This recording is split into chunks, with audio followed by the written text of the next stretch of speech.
네, 안녕하십니까. 예, 예. 인사를 드리겠습니다. 유정길이라고 합니다. 예. 제가 어떤 옷을 입고 올까 좀 고민을 했어요. 그러다가 그냥 뭐 일상적인 옷을 좀 입고 왔습니다. 우리 전경일 박사님한테 좀 부탁을 좀 받고요. 여러 가지 좀 약간 고민이 좀 들었어요.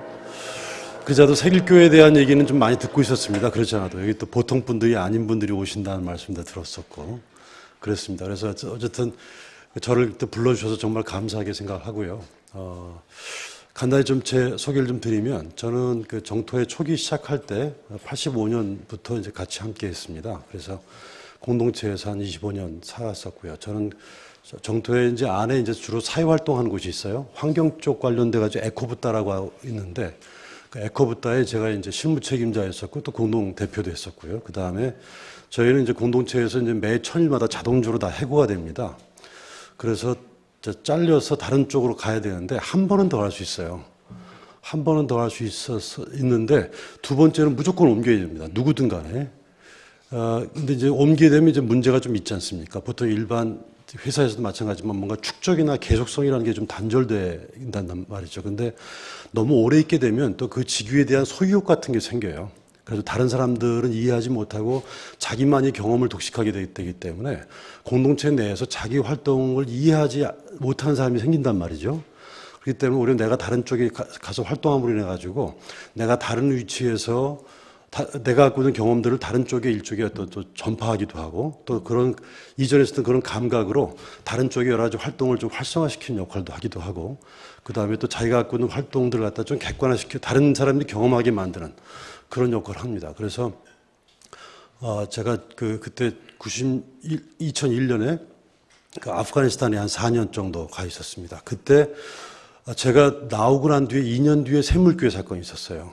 그리고 제가 아프가니스탄에 있을 때 그 개척자라는 기독교 단체 있죠? 그 개척자들을 저희 집에서 같이 살게 해서 같이 살았었습니다. 아주 가족처럼 같이 잘 지냈었고요. 그 다음에 그래서 그때 샘물교회 사건 있고 난 뒤에 그 건에 대해서 여러 가지 많은 논란이 있었습니다만 제가 그 복음과 상황이라는 잡지 있죠?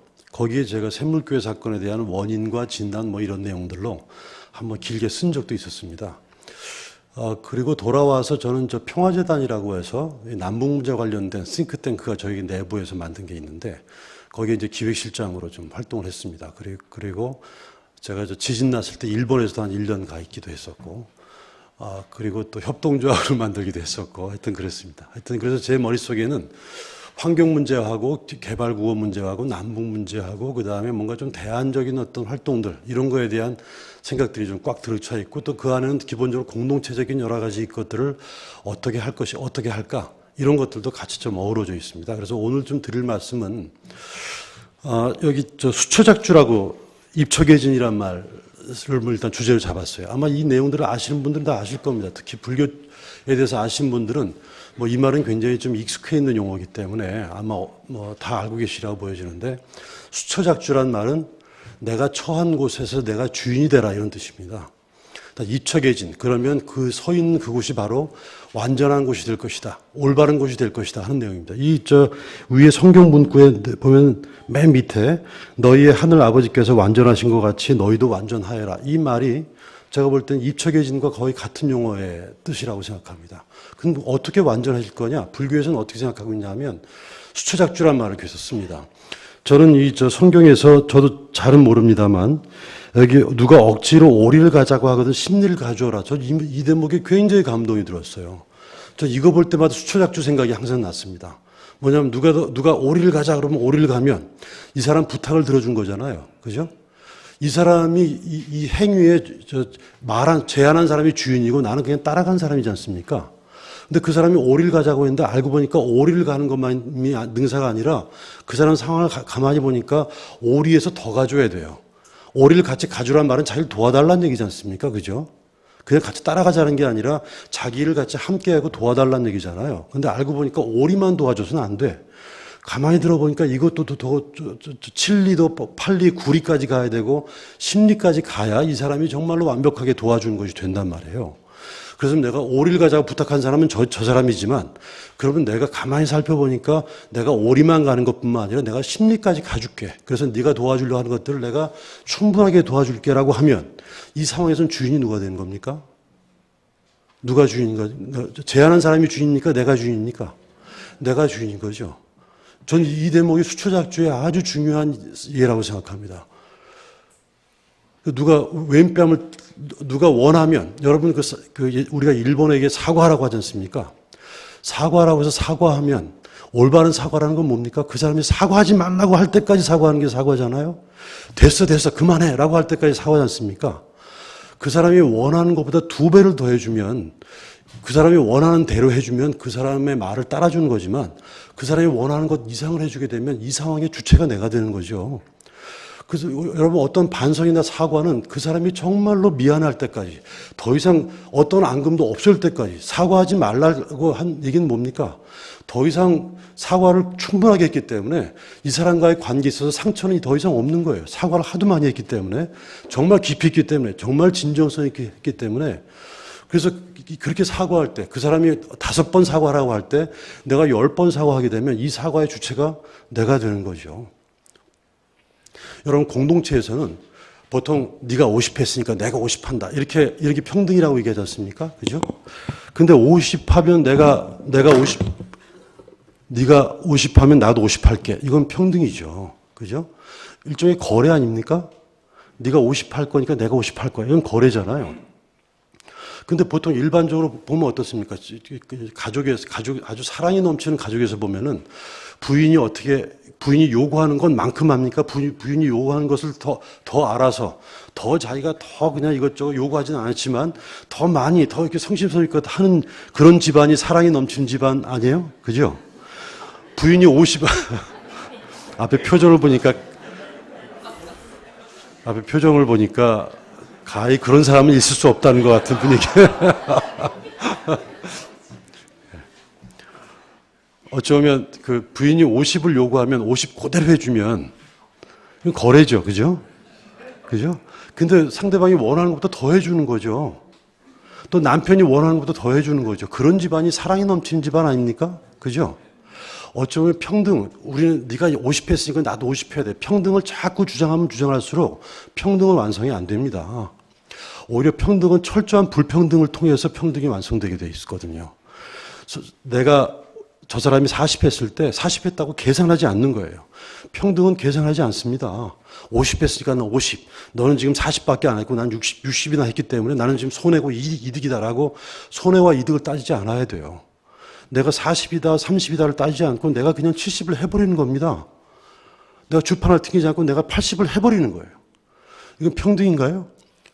내가 자발적으로 손해보는 거죠. 자발적으로 피해를 보는 거죠. 그죠? 내가 자발적으로 피해보고 자발적으로 손해를 보고 그 자발적으로 손해보고 피해보는 것들이 더욱더 심하면 심할수록 오히려 내부에서는 굉장히 많은 사랑과 평등과 자비가 넘치는 그런 조직이 됩니다. 끊임없이 주판을 튕기고 계산할수록 50과 50을 따지면 따질수록 또 평등성을 주장하면 주장할수록 평등은 완성되지 않고요. 오히려 평등을 주장하지 않아야 또 이 상황 속에서 이 모임의 주체가 내라고 생각하면 여러분 이 모임에서 주인이 나라고 생각하면 어떤 사람이 굉장히 막 애를 먹이는 사람이 있어요. 막 이 사람이 성격도 약간 사회적이지 않고 애를 먹이는 사람이 있어요. 근데 내가 구석에 있는 사람이라 한다면 저 사람이 눈에 가시 같은 사람일 수 있지 않습니까? 저 사람이 안 나와줘야 우리 모임의 평화를 이룰 수 있고 또 저 사람이 없으면 눈에 가시 같은 사람이어서 없으면 정말로 내가 이 모임에서 행복하고 편할 텐데 라는 생각했단 말이에요. 근데 내가 이 모임의 중심이라고 생각하면 그 사람이 있는 것과 없는 것 어떤 게 낫습니까? 없는 것보다 있는 게 낫잖아요. 안 그런가요? 내가 모임의 주체라고 생각하면 내가 어떤 활동의 주체라고 생각하면 내가 어떤 일의 주체라고 생각하면 아무리 애를 먹이는 애물단지를 할지라도 좀 아닌가? 없어져 주는 게 도와주는 건가? 내가 주체라고 생각하면 모두가 다 고마운 사람이 아닙니까? 이거 좀 내려주세요. 이제는 수초작주란 내려줬군요. 예, 제가 오늘 요 얘기를 하도록 하겠습니다. 여기서 시작합니다. 여기서 시작을 해서 여기 우리가 목적지까지 목표로 가려고 하고 있어요. 근데 두 개의 수위가 있어요. 예? 낮은 수위가, 저 B의 수위가 있고 A의 수위가 있습니다. 그죠? 저 B의 수위로 이제 항해하려고 하면 어떻습니까? 굉장히 많은 암초가 있잖아요. 그죠? 그래서 암초를 비껴가든가 암초를 깨든가 해야 돼요. 자, 근데 저 A의 조건에서는 어떻습니까? A의 조건에서는 암초가 많이 있습니까? 많이 없습니까? 많이 없어요. 그죠? 우리가 목표를 향해 가는데 수위가 낮으면 굉장히 많은 암초에 부딪히게 돼요. 근데 수위를 막 높이면 어떻습니까? 수위를 높이면 암초가 별로 많지 않게 돼요. 그죠? 여러분이 모임의 이 관용의 수위가 낮으면 어떻습니까? 무수한 암초들이 계속 부딪히게 돼요. 여러분이 저를 이렇게 부른 것들도 제가 볼 때 여기 계신 분들이 갖고 있는 자신감의 표현이라고 보입니다. 여러분 일반 다른 개신교에서는 있을 수 없는 일이지 않습니까? 그죠? 여러분이 갖고 있는 자신감과 관용의 표현이라고 생각합니다. 이렇게 이웃 종교 사람들을 불러서 같이 얘기하고 하는 것들 같은 경우가. 여러분이 갖고 있는 그런 관용성과 그런 것들이 이 비수준일 경우는 무수한 많은 암초가 여러분이 있겠죠. 그죠? 근데 여러분이 안에서 굉장히 많은 서로가 격려하고 사랑하고 이런 서로 애틋한 마음을 갖추고 저렇게 수위를 높이게 되면 어떻습니까? 암초가 많습니까? 적습니까? 없는 건 아니죠. 이 나름대로 암초가 있긴 있죠. 그죠? 암초 수위가 높으면 멀리 갈 수도 있어요. 그죠? 물론 암초가 없지는 않을 겁니다. 하지만 암초가 상대적으로 적게 되지 않습니까? 그죠?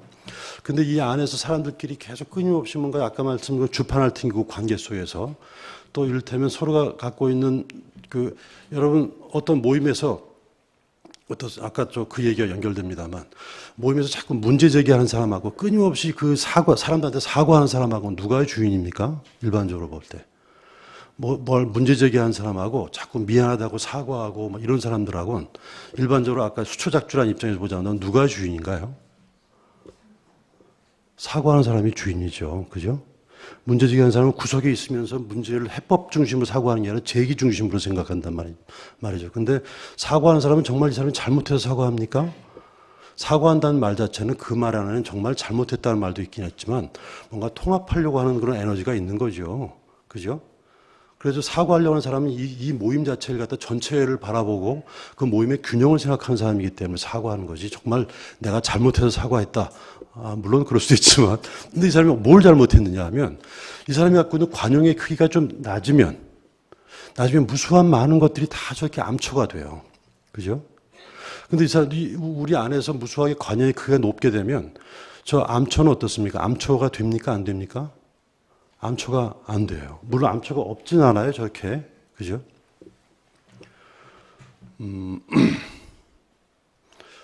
우리가 어떤 모임을 만들거나 이렇게 사회를 만들어 나갈 때, 우리가 저도 이제 한때 사회 활동을 하고 사회를 이제 변화시키려고 노력했던 사람들로서 이게 크게 이제 두 가지가 있습니다. 일종의 어떤 저항 주체로서의 끊임없이 감시하고 저항하는 저항 주체로서의 활동이 있고, 그다음에 창조 주체로서 일종의 어떤 대안을 만들고 희망을 만드는 그런 활동이 있지 않습니까? 그죠? 근데 한때 저 같은 경우는 80년대 같은 경우 주로 저항 주체로서의 활동들에 많이 관심이 있었던 것 같아요.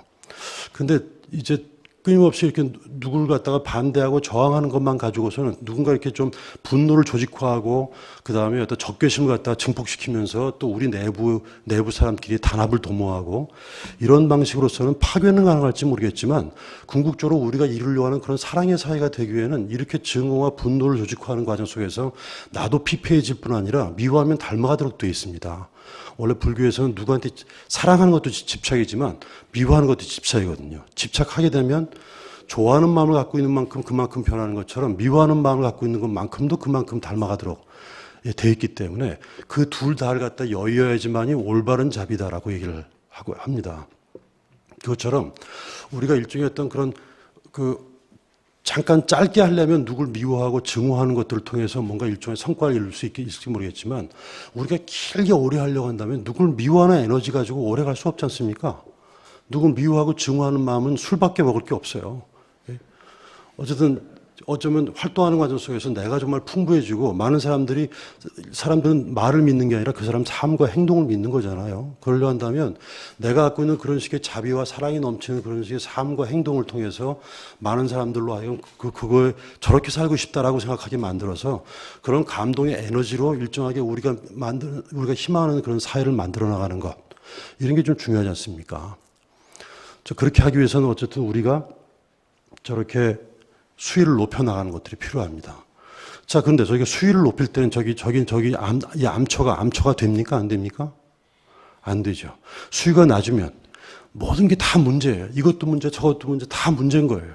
근데 수위가 높으면 저 암초가 문제가 안 되죠. 어쩌면 저 암초는 저기에 서식하고 있는 무수한 많은 동식물들로 인해 가지고 바다의 어장을 풍부하게 만들어주는 역할도 해요. 그죠? 옛날에 임금님께서 무슨 사건, 사고가 발생하면 다 내 부덕의 소치라 이런 말 하지 않습니까? 그죠? 덕이 많으면 하나하나 사사건건 그냥 가만두지 않는 분위기이게 되면 내부가 굉장히 긴장을 하게 돼서 사람들 하여금 뭔가 안정적이고 안심하는 공간이 되질 못하게 되고 또 자꾸 그런 분위기에 내가 훈습되게 해가지고 나도 그런 식으로 변하게 되는데 우리 안에서 정말로 이렇게 무수한 많은 관용과 사랑과 자비가 넘치게 되면 굉장히 많은 것들이 문제라고 생각하니까 문제인 경우도 있지 않습니까? 그죠? 그렇기 때문에 어쩌면 우리 내부가 그렇게 공동체적인 것들로 나가면서 무수한 많은 것들이 오히려 그런 다양성이 살아나갈 수 있는 그런 조건이 될 수 있다. 이런 말씀인 거죠.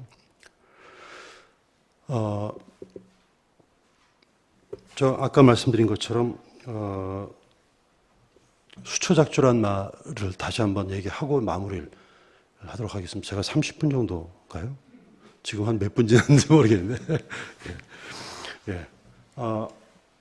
그래서 우리 스스로가 만들어 나가려고 하는 그런 식의 공동체 같은 경우는 말씀드린 것처럼 일단 문제를 제기하는 것들이 필요합니다. 사실은요. 문제를 제기하지 않고 이런 것들이 필요 없다 이런 것이 아니라 문제를 제기하긴 하되 이것을 갖다가 공격하면서 제기하는 것이 아니라 문제를 해법 중심으로 제기하는 거죠.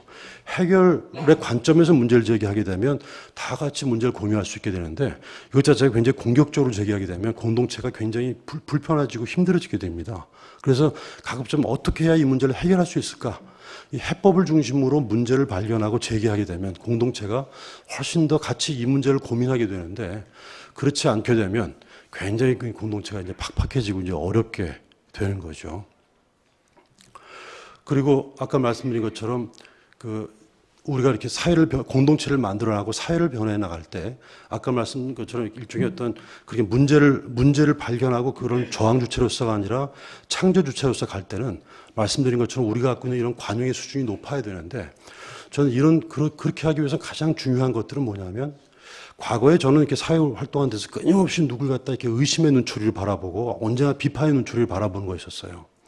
저는 그런 날카로운 관점을 견제하는 것은 대단히 중요합니다.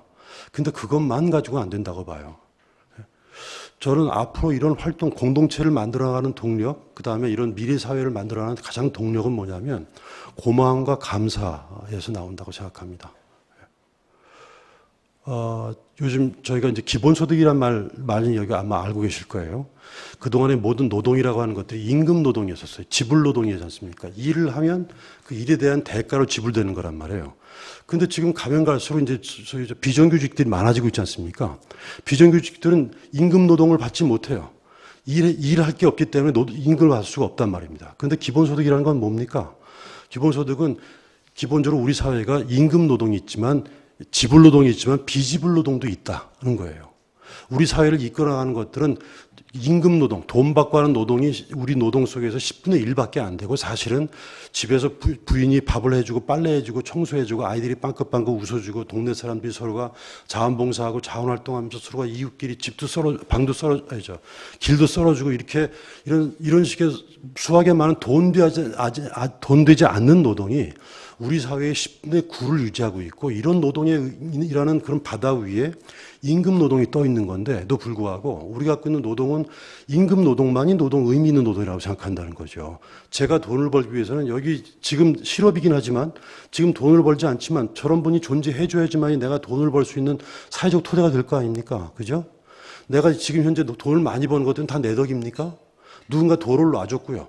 누군가 이렇게 사회를 만들어줬고, 누군가 이런 분위기를 만들어줬고, 누군가 무슨 시스템 속에서 거기 그렇게 다 어떤 역할을 해주고 있었기 때문에 내가 지금 이렇게 돈을 버는 노동을 하고 있단 말이죠. 그렇다 한다면 내가 벌고 있는 돈이 다 내 겁니까, 그러면요?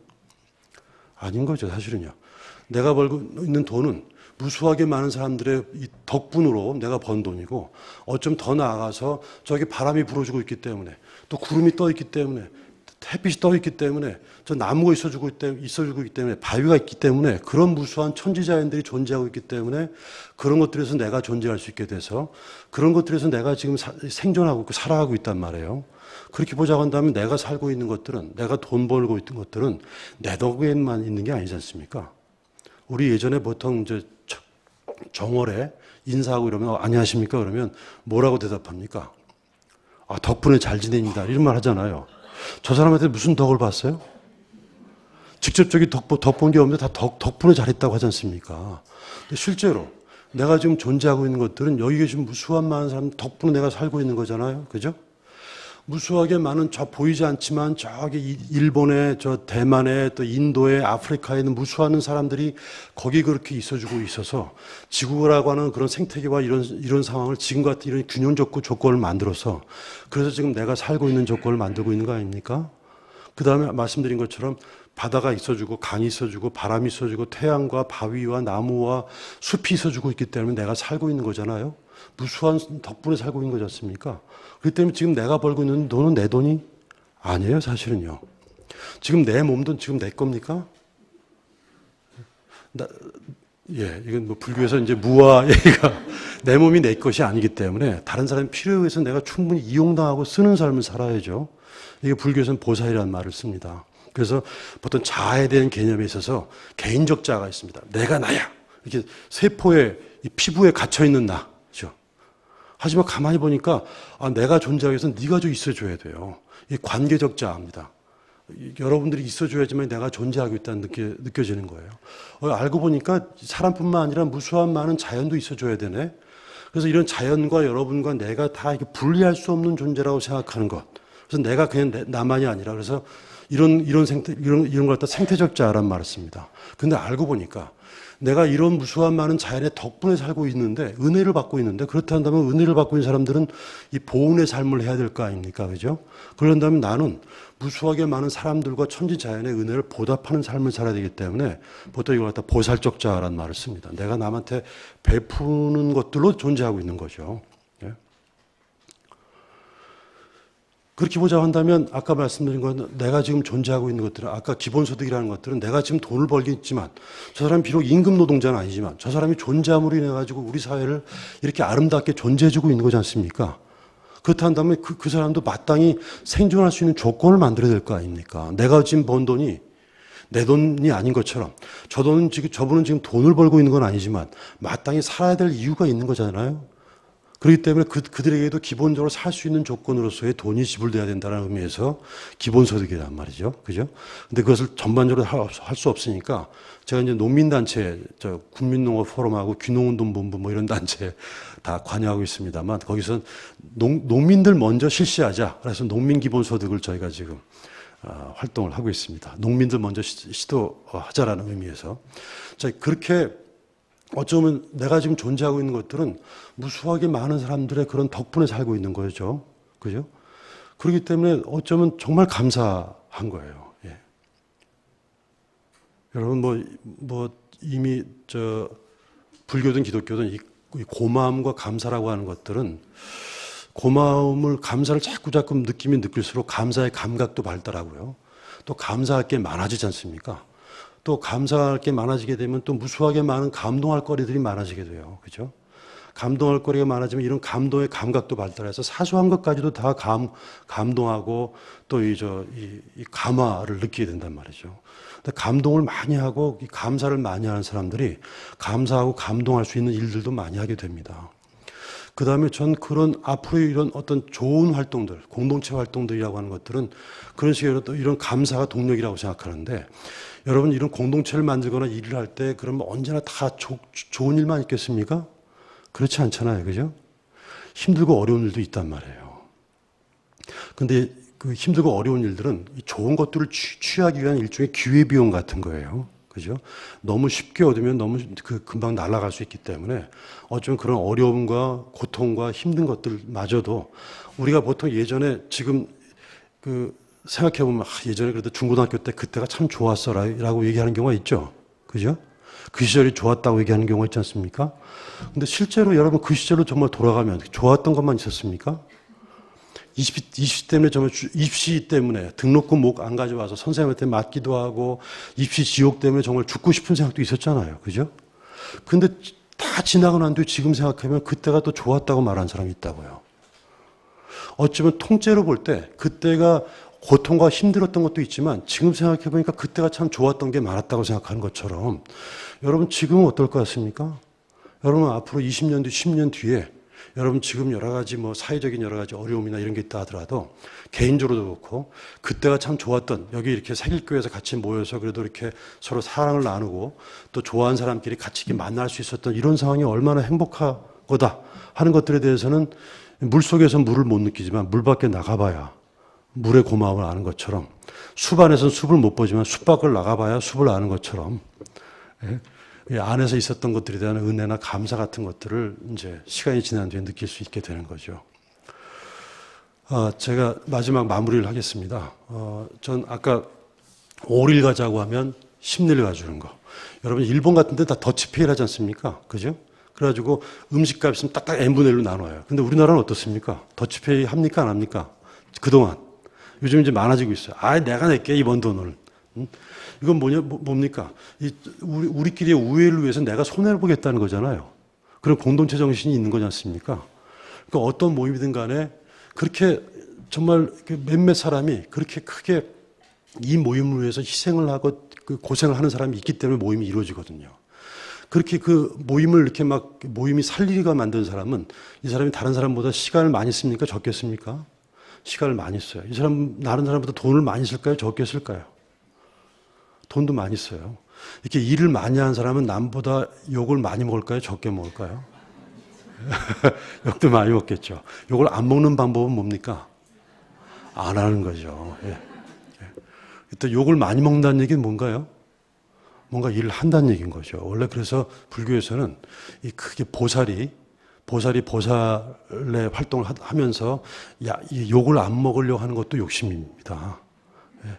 일을 많이 할수록 그래서 무수한 많은 욕을 얻고 그것 자체도 일단 본인에게 있어서는 큰 이 공덕을 쌓는 일이라고 생각을 하는 거죠. 그런 사람이 모임을 살리지 않습니까? 그죠? 남보다 손해를 보고 시간을 투여하고 욕도 들어먹고 이런 분들이 손해를 보고 피해를 보고 이런 사람들이 많을수록 그 공동체가 활성화되게 됩니다.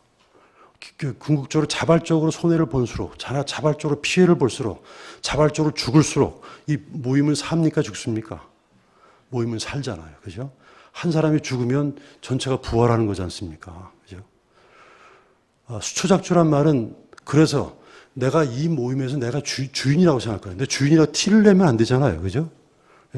진정한 주인은 내가 여기서 머슴 역할을 하는 거죠. 죽는 거예요. 죽는 게 정말 주인이니까. 그래야지만이 이 모임이 완전해지게 될 뿐 아니라 공동체도 완성되고 또 그런 에너지가 그런 대안된 에너지가 주변에 일종의 파장을 만듭니다. 파장을 만들어서 주변을 갖다 이렇게 선한 에너지로 주변을 갖다 변화시키게 되는 거거든요. 여러분께 어쨌든 수초작주라 내가 언제나 어떤 모임에서든 내가 주인이 된다. 그리고 또 그렇게 주인이 돼 누구를 원망하거나 누구한테 요구하지 말고 내가 이렇게 해버리는 거예요. 여러분 요즘에 스승이 없다, 친구가 없다 이런 말 하지 않습니까? 친구란 말은 나한테 잘해주는 사람이 오는 거잖아요. 스승이란 말은 나한테 큰 도움을 줄 만한 어떤 어른이 오는 거지 않습니까? 이게 다 이익을 보겠다는 생각이거든요. 내가 친구가 돼버리면 되는 거고 내가 스승이 돼버리는 거고 저 친구가 나한테 잘해주든 말든 내가 친구를 하고 믿어버리는 게 친구인 건데 자꾸 어떤 그런 사람들이 나한테 이득을 봐야지만이 진정한 친구라고 생각한단 말이죠. 다 주판을 튕기는 데서 나오는 인식입니다. 상대방이 30을 주든 40을 주든 난 그 친구를 무조건 훌륭한 친구라고 생각해서 내가 80, 90을 줘버리는 겁니다. 친구라고 초석같이 믿어버리는 거고요. 스승은 내가 만드는 거죠. 스승이 만드는 게 아니고 내가 스승이라고 모시면 스승인 거지 스승은 제자가 만드는 거지 스승 스스로가 만드는 게 아니잖아요. 그것처럼 여러분 스스로 어떤 조건 내에서 내가 주인적 자세를 갖게 된다면 이 모임은 그야말로 정말 완전하게 됩니다. 그래서 맨 마지막에 그러므로 너희 하늘 아버지께서 완전하신 것 같이 너희도 완전하여라. 이런 대목이 전 그렇게 이해를 했습니다. 아마 혹시 좀 성경에서 해석하는 것과 다를지 모르겠습니다만 제가 이제 불교적으로 바라본 이 감흥하고 이 성경 내용을 갖다 그렇게 전 이해를 했어요. 여러분께서도 좀 많이 같이 생각해보는 시간이 됐으면 좋겠습니다. 여러분 하여튼 감사합니다. 예.